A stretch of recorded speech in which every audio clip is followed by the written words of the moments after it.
All right, now since we're done with that, we can talk about this Gucci versus Jeezy thing. And John, I know you still there.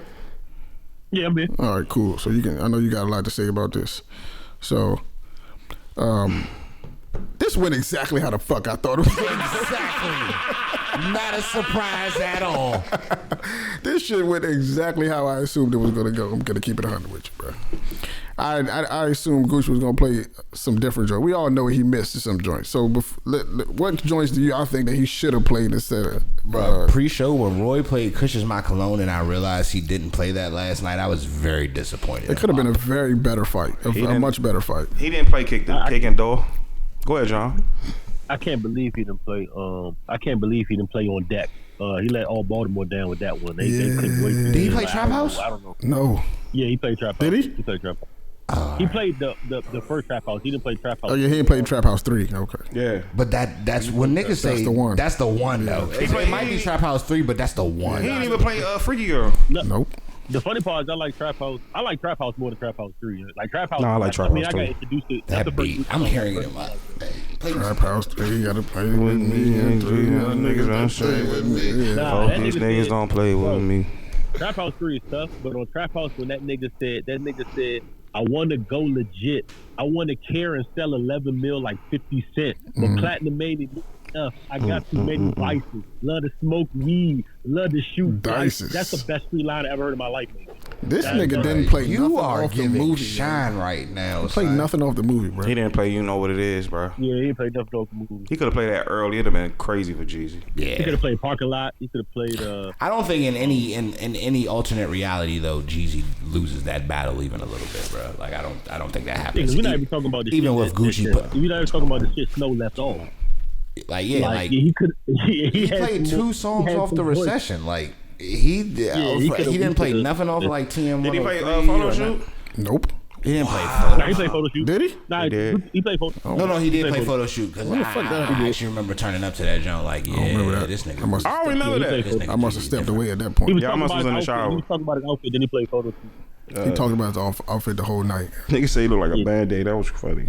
He looked like a bad day. That's crazy. I like that fit. I ain't gonna lie to you. Yeah, that fit was tough. Yeah, he had some shit on. Yeah, I like that fit. Oh no, he stepped the fuck out. I didn't like the shoes, but I like the fit. Yeah, I hated his shoes.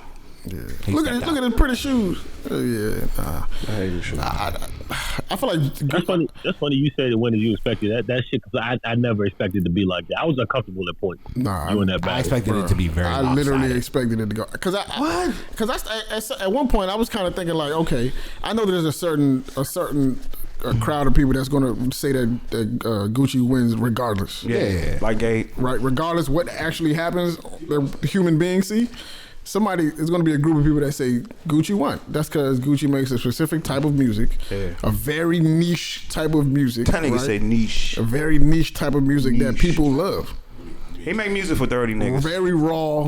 He do make niggas. He make niggas for suburban kids to be thugs. That's what he make music for. Gucci make music for niggas that skip showers. Yeah. Very raw. Very dirty Air Forces and dirty jeans. I think what surprised me wasn't the outcome. What surprised me was what surprised me was I was pretty sure that they got in the room, and I was pretty sure that Timbo and Swiss said, "Listen, no diss songs allowed." I almost was, being that they was in the same room, I'd have banked on it. This nigga not only played round 1, he played 745, he played the truth, and he played a diss song I never heard in my life, and that's all I heard all the a diss song he just made, Mo. He did play a new diss song. He played a diss song before he got there. In my life. Bruh. Bruh. That shit was crazy, bro. But he said, like he said in the end, he was like, "Listen, bro, when you called me and you asked me that I want to do this, I told you I was gonna play the truth, and you was like, all right, cool. That was the agreement they made. And that was cool. And that he really called him? When they had that conversation, they set it up. That was part of the deal. I'm playing truth. I respect it. The playing that was cool, but it wasn't even the song. It was the setup. It was the setup. It was the side conversation. All of that. Yeah, the nigga said, I put your man in the dirt after saying damn twice. Then said, he said, we smoking on Pookie Loke tonight. He definitely said that. Then he went on to say, I couldn't believe that shit. Send some more. He said, send some more, and they're gonna come back right back to you in a box, a free kill. Yikes! Hey, I said, sheesh. Nah, the niggas on the side was made it worse. Like they made it so worse that bruh.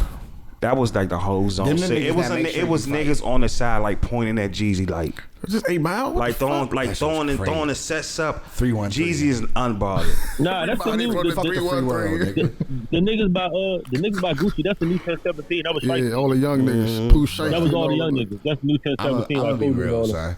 At first, like the young nigga in me definitely loved when Gucci got like in his like. Yeah. I feel like you ever seen a nigga like losing and shit, so he just like started taking low blows and shit. Like fuck it, like I'm losing in this. He was dirty. So I'm just gonna try to beat you up. And he came out the gate like that, though. Yeah, nigga came out the gate like that. He's like, fuck it, I'm gonna send it to her early. Bruh, and at first I had Gucci's demeanor. It made me feel like, hey, young Jeezy might be scared of this nigga. That's what it felt like, right? But then, like, as a grown ass man, like I'm realizing, like, Jeezy's not about to throw his life away for this dumbass nigga. Like, don't get me wrong. Like, I love whopping his transformation and all of that shit.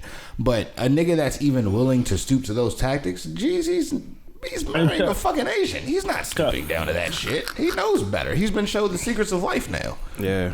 Chuck, that point in particular, I want to touch on because I was looking at that differently until I listened to both Jeezy interviews this morning, right? And especially the Ebro one. Shout out to Ebro because I be having a lot of shit to say about Ebro. That was a dope interview. But Ebro respect. More so. Still a bitch. Go ahead. But more so. Go ahead. More Be so, safe, nigga. He said it's something that I kind of give. I don't want to say a pass, but yeah. Well, fuck it. Let's just go there. I kind of understand 100% where that anger came from because like Jeezy's had a chance to. Jeezy has a family now. He's a man. He's changed. Gucci and Jeezy have never talked about that.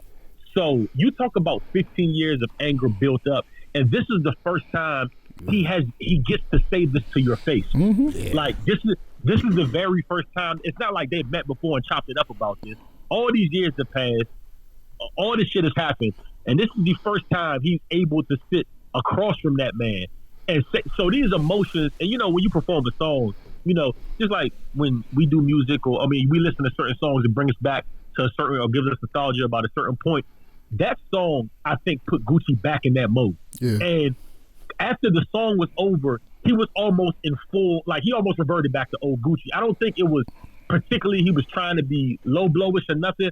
I think it just came out of him. Like he was almost picking like that was a glimpse of old Gucci, but I don't think he was personally like made up his mind like, yo, I'm losing, I'm gonna be disrespectful. It's just like this is the first time in 15 years this man has got to literally look you in the face and tell you this shit. For real? Yeah, and say fuck you. Like the fuck you probably deserve. I definitely like get that. You a changed man, but this is what these are my emotions for 15 years, nigga. I know, I get this that. how I been feeling, and I understand that. I get and it. I could definitely give a nigga a pass for that. I definitely get it. I was telling somebody today that like because they were saying they didn't think that it was in good taste that Gucci played that shit, and like nigga, it's part of the culture regardless how you feel about it. If we're ever blessed enough to get a fucking like a Jay-Z Nas battle, if I don't hear Ether from Nas side and I don't hear Jay-Z from and I don't hear Takeover on Jay-Z side, then that versus was shit. Mm-hmm. The versus was shit. You feel what I'm saying? This is by far I'm giving this the second greatest verses ever behind Erykah Badu and Jill Scott because the Queens held my attention for 3 hours. I'm gonna be real. That's kind of crazy. I wouldn't have listened to Jay. I don't give a fuck what was happening last night. I wouldn't have watched that shit for 3 hours. The build up. I would. The build up. That was world star. 2 million people in there at one point. The build up. I never seen nothing like this. I've never seen. Niggas were literally talking about. It's the backstory behind it, though. That made that shit so. Niggas was talking about this shit the whole day. This was Brandy and Monaco on steroids. Yeah. The moments in here. My nigga. I was like, niggas talk about the icy moment. Yeah, that's fuck the icy moment. The moment. The moment to me, the moment I would never forget out of this whole thing is when the niggas Gucci told the nigga when the nigga Jeezy told Gucci when that nigga said when that nigga told He told Gucci, he said, listen, you here on the wrong shit. Like, I'm here on some blah, blah, blah. I put this together. Yeah. This for Nipsey, this for, and then he dropped Get Your Mind Right. My nigga, I'll never forget man. that. That was a great moment. That was a haymaker. That's when the shit out of that. That's when Gabe threw his 1017 hoodie in the way and he was just fucked up. Honestly, Gabe's a girl that I know that he appreciated that moment in life. He shut the door and he just laughed, bro.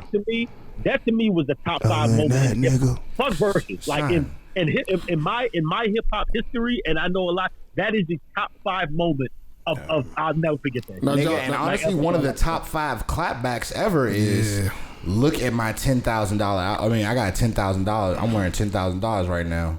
Look at my opponent. This nigga calmly says, "I own half of Atlanta." Yeah. But I heard that. Yeah, I did. So it was 10,000 on Gucci's head. Yeah. That's why he mentioned. Yeah, nah, I get it. Look at the. Hold on, let's introduce the So Icy expert. Hold up, y'all. This Gucci. I got you. Hold on. We got you. Hold on. This Go ahead, sir. A lot of Jeezy praise around here. How do y'all praise the man? We talk. Oh no, I was gonna get there. Go ahead. How Go do ahead. y'all praise the man who, instead of doing his own dirty work, sent 3 niggas Right. to go rob Gucci? It wasn't a murder mission. It was a robbery. They're supposed to get for his chains. Sent 3 goons, right, to do his dirty work. Gucci murked one of them. Buried the nigga though. This ain't just a folklore. This is real life. Yeah, no. He a gangster. Buried the nigga. What do you think Back is to gonna his happen? crib.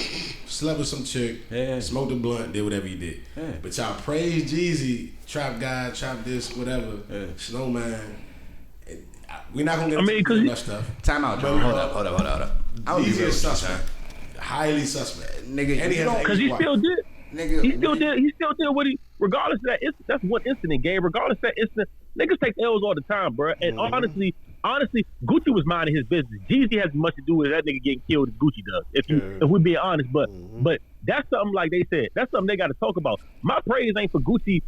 I mean, when niggas ask me why I like Jeezy, I don't even bring that Gucci shit up. Yeah, I Jeezy, bring the up reason I fact like that Jeezy has nothing to do with this nigga Gucci. had Atlanta nothing, in bro. fucking I'm saying stranglehold, everybody bro. bringing up the other shit where it's like, Jeezy was the bigger man. Gucci was the bigger man. No.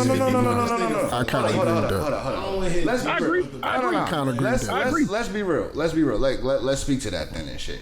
If you really out here in the street and shit, like you're talking like we're supposed to be bosses, right? You know what I'm saying?